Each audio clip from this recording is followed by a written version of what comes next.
Hi everyone. Today I want to share my first article published in an academic journal. So the article is titled Anti-Racism in George Orwell's travel novel Burmese Days, published in Journal Poetica. Looking back, this article marks one of my earliest attempts to think about literature not only as a story, but as a space where ideology is negotiated, hidden, and sometimes exposed. So the article discusses George Orwell's Burmese Days, a novel based on Orwell's experience as a British officer in Burma. At first glance, the novel seems to criticize racism. It shows how British colonial officers treat local people and other non-European characters as inferior.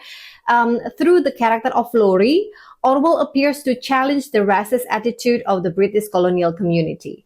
But the article asks more complicated questions. Is anti-racism always the same as anti-colonialism?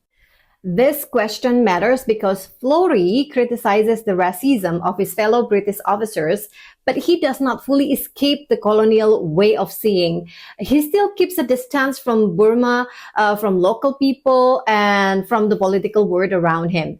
To explore this, the article uses the framework of travel writing, especially Carl Thompson's concept of negotiation, self, and othering.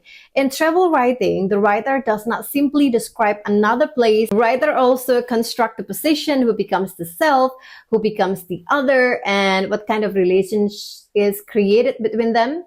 So this is where Burmese Days becomes more complex. Orwell's anti-racism can be read not only as a moral rejection over racial discrimination, but also as a softer strategy of colonial survival. The novel criticizes racism, yet it does not completely dismantle the logic of colonial power.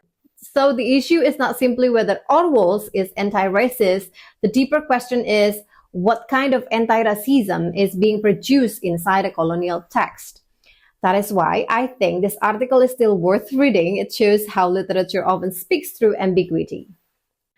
A text may seem progressive on the surface, but still carry the structure, power underneath it.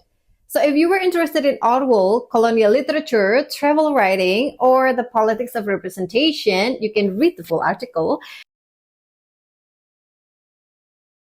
So this was my first published journal article, and in many ways, it became one of my starting points for learning how to read literature more critically.